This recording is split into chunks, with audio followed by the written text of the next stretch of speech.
Opinion Tamil பார்வையாளர் அனைவருக்கும் வணக்கம். நான் உங்கள் யாசேர். ஆட்சியில் பங்கு அதிகாரத்தில் பங்கு அப்படின்னு சொல்லி மாநில சுயாட்சி பேசக்கூடிய தமிழ்நாட்டிற்கு ஒத்தே வராத ஒரு விஷயத்தை திரும்ப திரும்ப வேண்டுமென்றே திமுக காங்கிரஸ் கூட்டணியை உடைக்க வேண்டும் என்ற உள்நோக்கத்தோட இந்த மாணிக்கம் தாக்கூர் தொடர்ச்சியாக பேசி வருகிறார். எப்படியாவது காங்கிரஸ் கட்சியில் தனக்கென ஒரு குழுவை திரட்டி தனிக்கட்சியை ஆரம்பிக்க வேண்டும் என்ற முடிவில் மாணிக்கம் தாக்கூர் இறங்கி இருக்கக்கூடிய சூழல்ல இது குறித்து டெல்லி தலைமைக்கு புகார் தெரிவிக்க வேண்டும் என்பதற்காக அவசரமாக தமிழ்நாட்டை விட்டு கிளம்பி போயிருக்கிறார் செல்வ பெருந்தகை. இது ஒரு புறம் இருக்க, இந்தியா கூட்டணியை வலுப்படுத்துவதற்கு மிக மிக முக்கியமான ஒரு ஆளுமை தலைவர் என்றால் அது முதலமைச்சர் ஸ்டாலின் அவர்கள் மட்டும்தான்.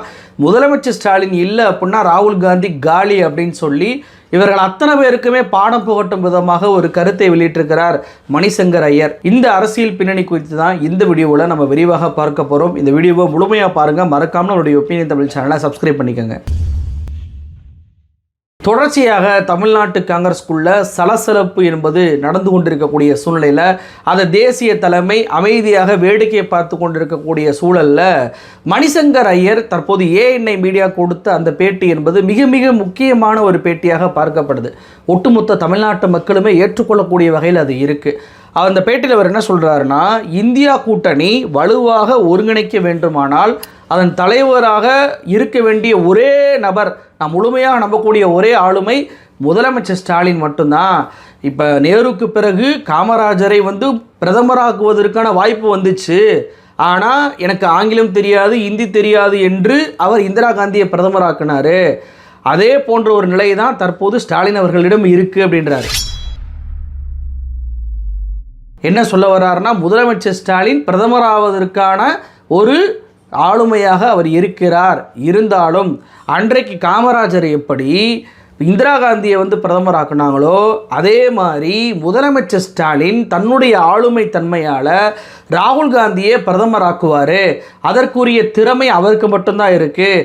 அதற்கு நாடு முழுவதும் பாஜகவுக்கு எதிராக ஒருங்கிணைக்கக்கூடிய ஆளுமை தன்மை முதலமைச்சர் ஸ்டாலினுக்கு மட்டும்தான் இருக்குது அப்படின்னு சொல்லி மிக தரமான ஒரு விஷயத்தை, உண்மையை பேசியிருக்கிறார் மணிசங்கர் ஐயர். இவர் ராகுல் காந்தி மீது விமர்சனம் வைக்கவும் தவறில்லை. ஆனால் ராகுல் காந்தி மீது வந்த விமர்சனம்ன்றதை விட ராகுல் காந்தியுடைய அரசியல் மீது வைக்கக்கூடிய விமர்சனமாக இதை நான் பார்க்குறேன். என்ன சொல்கிறாருன்னா, சௌக்கிதார் ஹே, அதே போல் சூட் பூட் சர்க்கார் அப்படின்னு சொல்லி வெற்று கோஷங்களை மட்டுமே எழுப்பக்கூடிய நபராக ஸ்டாலின் அவர்கள் இல்லை அப்படின்றார். அதாவது ராகுல் காந்தி தான் இந்த கோஷங்களை மோடிக்கு எதிராக வச்சார். 2019 தேர்தல், 2014 தேர்தலில் இப்படி தான் வச்சார். 2024 தேர்தலையும் அதான் வச்சார். இப்போ பீகார் தேர்தலில் பார்த்தீங்கன்னா ஓட் சோரி அப்படின்னு சொல்லி வச்சு பார்த்தாரு. ஆனால் இது எல்லாமே மக்கள் மன்றத்தில் எடுபடவே இல்லை. வெறுமனே ஒரு கோஷத்தை எழுப்பக்கூடிய தலைவராக முதலமைச்சரை நான் பார்க்கல. அவர் கடந்த ஒரு ஆண்டாக பேசக்கூடிய எல்லா விஷயம், அரசியலாக இருக்கட்டும், எல்லா விஷயமுமே இந்தியாவுடைய கூட்டாட்சி தத்துவத்தை வலுப்படுத்துவதாக இருப்பதாக நான் பார்க்கிறேன். அவர் தேவையில்லாத முழக்கங்களை எழுப்பாமல் தேசத்திற்கு தேவையான விஷயத்தை மட்டுமே பேசுகிறாரு அப்படின்னு சொல்லியிருக்கிறார் இந்த மணிசங்கர் ஐயர். இந்த தேவையில்லாத முழக்கங்கள் அப்படின்ற வார்த்தையை நான் எப்படி புரிஞ்சுக்கிறேன் அப்படின்னா, சமீபத்தில் பார்லிமெண்ட்டில் நீங்கள் பார்த்தீங்க அப்படின்னா முன்னாள் இராணுவ சீஃப் ஜெனரலாக இருந்த எம் நரவணே அவர்கள் எழுதிய புத்தகத்தை காட்டி பாஜகவை நோக்கி கேள்வி எழுப்பினார். சீன இராணுவம் தாக்க வந்த போது இந்திய இராணுவத்திற்கு நீங்கள் எந்த ஒரு ஆலோசனை கொடுக்கல அப்படின்றதை அவர் எழுதியிருக்கிறார் பாருங்க அப்படின்னு சொல்லி எம் நரவணே புத்தகத்தை சுட்டி காட்டி ராகுல் காந்தி திரும்ப திரும்ப கேள்வி எழுப்பிட்டே இருந்தார் பார்லிமெண்ட்டில். ஆனால் அந்த நரவணே அவர்களுடைய புத்தகத்தை சுட்டி காட்டுவதால் பிஜேபியோடைய தேசபக்தி தான் கேள்விக்குறியாகுமே தவிர அதனால் மக்கள் மன்றத்திற்கு ஏதாவது ஒரு பயன் இருக்கா அப்படின்னு சொல்லி கேட்டால் இல்லை. இப்போ மக்கள் சார்ந்து எவ்வளவோ பிரச்சனைகள் பிஜேபி ஆட்சியில் நம்ம சந்திக்கும் போது அது குறித்தெல்லாம் பேசாமல் வெற்று முழக்கங்களை மட்டுமே, தேவையில்லாத முழக்கங்களை மட்டுமே ராகுல் காந்தி பேசுகிறார் அப்படின்ற அடிப்படையில் தான் இந்த மணிசங்கர் ஐயர் தன்னுடைய குற்றச்சாட்டை வைக்கிறார். அப்படியெல்லாம் ஸ்டாலின் அவர்கள் பேசக்கூடிய நபர் அல்ல அப்படின்றார். இதை பார்க்கும்போது எல்லாம் இவர் காங்கிரஸுக்கு எதிரானவர், ராகுல் காந்திக்கு எதிரானவர் அப்படின்ற மாதிரி பார்வைப்படலாம். ஆனால் அடுத்தவர் சொல்லக்கூடியதான் ரொம்ப முக்கியமானது. இந்தியாவுடைய பிரதமராக ராகுல் காந்தியை வருவதற்கு முதலமைச்சர் ஸ்டாலின் ஒருபோதும் தடையாக இருக்க மாட்டார். மாறாக பின்னால் இருந்து கூட்டணியை தாங்கி பிடிப்பார் அப்படின்னு சொல்கிறார். இந்தியா கூட்டணியுடைய தலைவராக வருவதற்கு முதலமைச்சர் ஸ்டாலினுக்கு தான் தகுதி இருக்குன்றார். அப்போ ராகுல் காந்தி இங்கே பிரதமராக வேண்டும் என்று மணிசங்கர் ஐயர் நினைக்கிறார் அப்படின்னாவே என்ன அர்த்தம்? ராகுல் காந்தி மீதான சில அரசியல் விமர்சனங்களை தான் அவர் வைக்கிறாரே தவிர ராகுல் காந்தியே அவர் புறக்கணிக்கலை. ராகுல் காந்தி தான் பிரதமர் ஆகணும்னு சொல்கிறார். அப்படி ஆக வேண்டும் என்றால் அதற்கு ஸ்டாலின் உதவி தான் வேணுன்றார். இதிலேருந்து என்ன புரிஞ்சுக்கிற முடியுது ஓவராலானா, ராகுல் காந்தி பிரதமர் ஆகணுமா, அதற்கு ஸ்டாலின் தான் இந்தியா கூட்டணியுடைய தலைவராகணும். இதுதான் மணிசங்கர் ஐயர் சொல்லக்கூடிய ஸ்டேட்மெண்ட். இது 100% உண்மைங்க. ஏன்னா 2019ஆம் ஆண்டு ராகுல் காந்தியை காங்கிரஸ்காரங்க கூட எங்களுடைய பிரதமர் வேட்பாளர் ராகுல் காந்தி தான் சொல்லலை. ஆனால் தமிழ்நாட்டில் தான் முதலமைச்சர் ஸ்டாலின் ராகுல் காந்தியை வர வைத்து மீட்டிங் போட்டு ராகுலை வைத்து கொண்டே இவர்தான் 2024 தேர்தலுக்கான பிரதமர் வேட்பாளர் அப்படின்னு சொல்லி அறிவிச்சாரா இல்லையா? அப்போ எந்த பிரதிபலனுமே எதிர்பார்க்கலை. இந்தியா கூட்டணி கட்சி தலைவர்கள் இவரை ஏற்றுக்கொள்வாங்களா ஏற்றுக்கொள்ள மாட்டார்களா, அவங்க நம்ம மேலே கோவப்படுவாங்களே, அதை எப்படி எதிர்கொள்வது? ராகுல் காந்தி இந்த தேர்தலோடு அவர் மாநில தேர்தல் பக்கம் வரமாட்டார், ஆனால் பக்கத்து மாநிலங்களில் இருக்கக்கூடிய அண்டை கம்யூனிஸ்டுகள் அதே போல் இந்த பக்கம் மம்தா பானர்ஜிலேருந்து எல்லோருமே நாம் அரவணைச்சு போகணுமே, அதெல்லாம் நம்மளுக்கு பாதிப்பு வருமே என்றெல்லாம் 1% கூட முதலமைச்சர் ஸ்டாலின் அவர்கள் யோசிக்கலை. ராகுல் தான் சரியான நபர் அப்படின்னு சொல்லி தேர்வு பண்ணார் இல்லையா? அந்த நன்றி இன்றைக்கி தமிழ்நாடு காங்கிரஸுக்கு துளியளவும் இல்லை. தமிழ்நாடு காங்கிரஸுக்கு மட்டுமல்ல, தேசிய காங்கிரஸ் தலைமைக்கும் இல்லை. நான் என்ன கேட்குறேன், இவ்வளவு நாட்களாக பிரச்சனை நடக்குது, 2-3 மாதங்களாக இந்த பிரச்சனை நடக்குது. விஜய் ஆட்சியில் பங்கு அதிகாரத்தில் பங்கு அப்படின்னு சொன்ன உடனே விஜய் பக்கம் கூட்டணிக்கு தாவணும், இந்தியா கூட்டணியை உடைக்க வேண்டும் என்ற நினைப்பு பாஜக கைக்கூலியாக மாறிய பலருக்கு வந்தபோதே தமிழ்நாடு காங்கிரஸ் தலைமையும் சரி தேசிய தலைமையும் சரி கண்டிச்சிருக்கணும். கண்டிக்கவே இல்லை. இந்த கிறிஸ் ஜோடங்கர் கோவா காங்கிரஸை குழி தோண்டி புதைத்து விட்டு வந்தவர் அப்படின்னு சொல்லிட்டு டேட்டாவோட ஆதாரத்தை வெளியிட்டேன். அதே கிறிஸ் ஜோடங்கர் நீங்கள் தமிழ்நாட்டுக்கு இவர் தான் முதல்ல ஆட்சியில் அதிகாரத்தில் பங்கு வேண்டும் அப்படின்ற கோஷத்தை எழுப்பினவர். சரி, அதன் பின்பு மாணிக்கம் தாக்கூர் பேசுகிறாரு, ஜோதிமணி பேசுனாங்க, யாரோ பேசுனாங்கல்ல. கனிமொழி அவர்கள் மெனக்கிட்டு டெல்லிக்கு போய் ராகுல் காந்தியை சந்திக்கிறாரு, சோனியா காந்தியை சந்திக்கிறாங்க.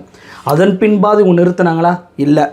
இந்தியா டுடே கான்க்ளேவில் போயிட்டு முதலமைச்சர் ஸ்டாலின் அவர்கள் ஆட்சியில் அதிகாரத்தில் பங்கு என்பது தமிழ்நாட்டுக்கு ஒத்து வராத கொள்கை என்று தெளிவாக சொல்லிட்டார். அப்போ அவரை கொடுக்க மாட்டார் தெரிஞ்சு போச்சு. அப்போ அதை விட்டுட்டு கூட்டணிக்கான சீட்டு பேரத்தை மட்டுமே பண்ண வேண்டும் என்ற நிலைப்பாடை காங்கிரஸ் தலைமை எடுத்துச்சா அப்படின்னு சொல்லி கேட்டால் அதுவும் இல்லை. இன்று வரைக்கும் மாணிக்கம் தாக்கூர் பேசிக்கிட்டே இருக்காரு. பேசுவதை இந்த தேசிய தலைமை வேடிக்கை பார்க்குது. தமிழ்நாட்டில் ஒரு சீட்டு கூட ஜெயிக்க மாட்டோம், நாம் வந்தாலே நம்ம மூஞ்சியை பார்த்தாலே நமக்கு எவனும் ஓட்டு போட மாட்டான் அப்படின்றது மோடிக்கு தெரியும், அமித்ஷாவுக்கு தெரியும், நிர்மலா சீதாராமனுக்கு தெரியும். ஆனாலும் திரும்ப வர்றாங்களா இல்லையா? தமிழ்நாட்டுக்கு போன வாரம் தான் மோடி வந்துட்டு போனார், இப்போ மறுபடியும் வருகின்றார். அமித்ஷா போன வாரம் தான் வந்தார், புதுச்சேரிக்கு போயிருக்கார், அடுத்து தமிழ்நாட்டுக்கு வருவார். கூட்டணியை கணக்க ஹோட்டலில் எடப்பாடி பழனிசாமிக்காக தாங்கி நின்று தன்னுடைய மாநில தலைவரான அண்ணாமலையை ராஜினாமா பண்ண வச்சு புது மாநிலத்தை வர ஒரே நாளில் உருவாக்கி ஒரே ஹோட்டலில் எடப்பாடி பழனிசாமியோட கூட்டணி அமைச்சாரா இல்லையா? ஏன் அமைச்சார்? நம்ம அதிமுக கூட்டணியில் இருந்தால் தான் நமக்கு 1 சீட்டு 2 சீட்டாவது கிடைக்கும். நம்மளால் தனிச்சு நின்னா தமிழ்நாட்டு மக்கள் ஒருபோதும் நமக்கு வாக்களிக்க மாட்டாங்க. இதில் என்னவாது ஏதாவது ஓட்டு பர்சன்டேஜ் தான் கூடும் அப்படின்றதுனால தானே, கட்சியின் மீது அக்கறை இருக்கிறதுனால தான் இவ்வளோ தூரம் வர்றாங்க. ஆனால் நீங்கள் ஜெயிப்பதற்கு 100% வாய்ப்பு இருக்குது. 100% வாய்ப்பு இருந்தும் கூட இது வரைக்கும் தமிழ்நாட்டு பக்கம் எட்டி பார்க்கல. ராகுல் காந்தி வரமாட்டாரு, பிரியங்கா காந்தி வரமாட்டாங்க, சோனியா காந்தி வரமாட்டாங்க, உங்கள் கட்சி தலைவராக இருக்கக்கூடிய கார்கே அவர் கூட வரமாட்டார். அப்போ யாரையுமே அனுப்பி வைக்க மாட்டேறீங்க, பேசுபவர்களையும் தடுக்க மாட்டேறீங்க. அப்படின்னா என்ன நிலைப்பாட்டில் தேசிய தலைமை இருக்கிறது அப்படின்ற கேள்வியை தான் இங்கே தமிழ்நாட்டு மக்கள் கேள்வி கேட்குறாங்க. இன்றைக்கி மாணிக்கம் தாகூருக்கு எதிராக அந்த நெருக்கடி என்பது திமுகவுடைய தொண்டர்களால் தான் உருவாக்கப்படுதே தவிர தேசிய தலைமையால் இல்லை. இன்றைக்கி நெருக்கடி முற்றியவுடன் செல்வ பெருந்தகை அவர்கள் இன்னைக்கு அவசரமாக அவர் மீது புகாரை கொடுக்க போகிறேன் என்று அறிவித்து விட்டு செல்கிறார். அகில இந்திய தேசிய தலைமையே சொன்ன பிறகு இவர் என்ன பெரிய ஆளா, ஏன் அவர் கேட்க மாட்டார், ஏன் தொடர்ச்சியாக பேசுகிறார் அப்படின்ற குரலை பதிவு பண்ணுறாரு செல்வ பெருந்தகை அவர்கள். அப்போ மாணிக்கம் தாக்கூர் என்பவர் ராகுல் காந்தி பேச்சையே இங்கே கேட்கவில்லை அப்படின்றது தான் காங்கிரஸ் கட்சியுடைய தலைவராக இருக்கக்கூடிய செல்வ பெருந்தகை அவருடைய ஸ்டேட்மெண்ட். அவருக்கு எதிராக புகார் கொடுக்க போயிட்டார். என்ன நடவடிக்கை அப்படின்றத நம்ம பொறுத்திருந்தான் பார்க்கணும். ஆனால் மாணிக்கம் தாக்கூர் என்ன நிலைப்பாட்டில் இருக்கிறார்?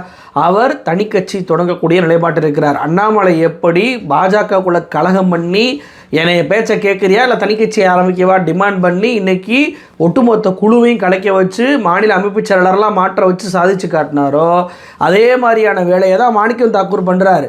மாணிக்கம் தாக்கூரை பொறுத்த வரைக்கும் அவர் தனி கட்சியை ஆரம்பிக்கக்கூடிய பணிகளில் இறங்கிட்டார். காங்கிரஸை உடைக்கணும், நம்ம விஜய் கூட கூட்டணிக்கு போகணும் அப்படின்ற நிலைக்கு வந்துட்டார். இதை எப்படி சொல்கிறேன் அப்படின்னா, இவர் தொகுதி பக்கமே எட்டி பார்க்காத ஒரு நபர், ஒரு எம்பி அப்படின்னா மாணிக்கம் தாக்கூர் தான்.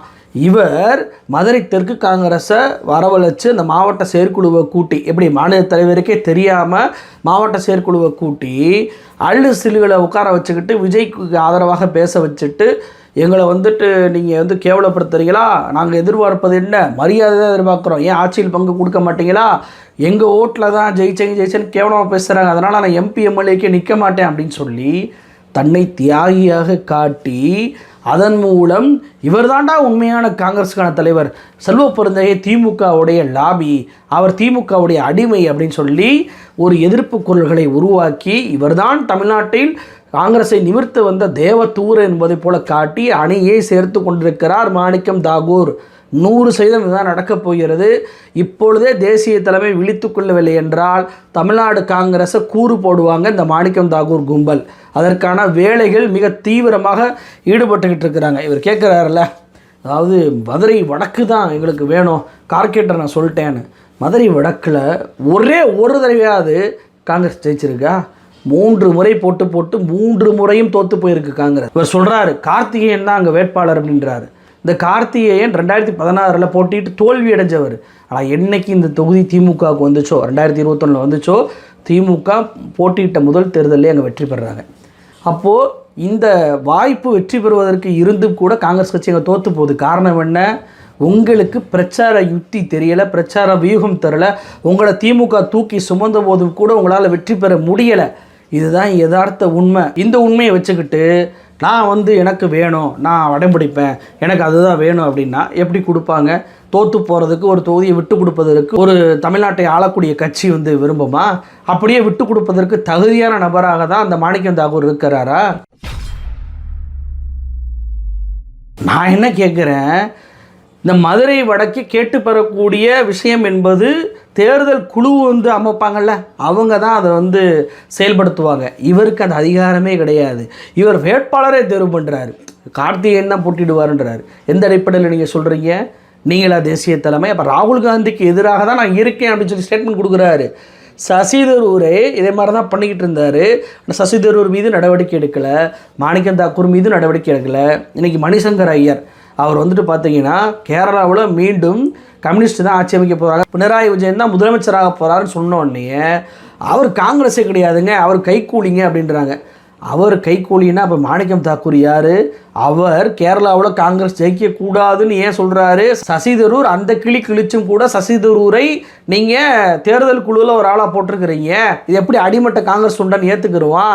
நேற்று வரைக்கும் மோடிக்கு ஆதரவாக நம்ம பேசினவரை இன்றைக்கி போயிட்டு நீங்கள் தேர்தல் குழுவாக போட்டிங்கன்னா அவன் பேச்சை அந்த காங்கிரஸ் தலைவர்கள் கேட்பாங்களா, தொண்டர்கள் கேட்பாங்களா, சோர்வடைய மாட்டாங்களா? இதன் அடிப்படையில் அவர் அங்கே காங்கிரஸ் ஜெயிக்காதுன்றார். இங்கே அப்படி தானங்க, இங்கே வெற்றி பெறக்கூடிய வாய்ப்பு இருந்தோம். மாணிக்கம் தாக்கூர் தொடர்ச்சியாக இந்தியா கூட்டணியில் திமுக கூட்டணியில் குழப்பம் இருக்கிறது அப்படின்னு சொல்லி நேற்றைக்கு கூட எடப்பாடி பேசுகிறாரு, அன்புமணி பேசுகிறாரு, பாஜக பேசுது. எல்லாரையும் பேச வைக்கக்கூடிய சூழல் உருவாக்குறது யார்? காங்கிரஸ் தானே, மாணிக்கம் தாக்கூர் தானே. அப்போ மணிசங்கர் அங்கே ஜெயிக்க முடியாதுன்றாரு, அது பிரச்சனைக்குரியது, அது காங்கிரஸுக்கு எதிரானது அப்படின்னா மாணிக்கம் தாக்கூர் பேசுவது காங்கிரஸுக்கு எதிரானதானே. இப்போ மணிசங்கர் ஐயரும் மாணிக்கம் தாக்கூரை ஒரே தராசில் வைக்கி பார்க்க வேண்டிய காங்கிரஸ், அவரை காங்கிரஸே இல்லைன்றது மாணிக்கம் தாக்கூர் மீது எந்த நடவடிக்கை எடுக்க மாட்டேங்குது. மணிசங்கர் ஐயர் சொன்ன ஒரு விஷயம் 100க்கு 100 அதுதான் உண்மை. ராகுல் இந்தியாவை ஆள வேண்டும் என்று காங்கிரஸ் விரும்பினால் முதலமைச்சர் ஸ்டாலினால் மட்டும்தான் அது முடியும். இங்கே முதலமைச்சர் ஸ்டாலினுக்கு மட்டும்தான் மக்களுடைய ஆதரவு இருக்குது. அவரை அனுசரித்து அவரோடு கூட்டணியில் இருந்தால் காங்கிரஸுக்கு நன்மையை தவிர உங்களால் அவருக்கு எந்த நஷ்டமும் வரப்போவதில்லை. இதை புரிந்து கொண்டு பாஜகவுக்கு எதிரான ஒரு விஷயத்தை முதலமைச்சர் பீகாரில் போய் கூட என்ன சொல்கிறாரு, தேஜஸ்வியும் ராகுலும் ஒற்றுமையாக இருங்க, ஒற்றுமையாக இருந்தால் தான் பாஜக தோக்கடிக்க முடியும்னாரு. ஆனால் அங்கேயே சண்டை போட்டாங்க. தேஜஸ்விக்கு முதலமைச்சர் பதவி கொடுக்க மாட்டோம்னாங்க, நாங்கள் வந்து துணை முதலமைச்சர் பதவிகள் வேணும் அப்படின்னு சொல்லிட்டு அதை கிரியேட் பண்ணுவோம்னாங்க, எங்களுக்கு 48 சீட்டு வேணும் அப்படின்னு சொல்லி அடம்பிடிச்சு வாங்கலாங்க. விளைவு என்னாச்சு? ஒன்றுமே இல்லாமல் தோற்று போயிட்டார் தேஜஸ்வி, பாவம். அது போன்ற ஒரு நிலையை இங்கே தமிழ்நாட்டில் ஏற்படுத்தணும் என்று நினைத்தால் அது ஒருபோதும் நடக்காது. விளைவோன மாணிக்கம் தாக்கூர் போன்ற நபர்கள் அவர்களுடைய திட்டம் ஒருபோதும் தமிழ்நாட்டில் நிறைவேறாது. அதை தமிழ்நாடு காங்கிரஸே பார்த்து கொண்டிருக்கிறது.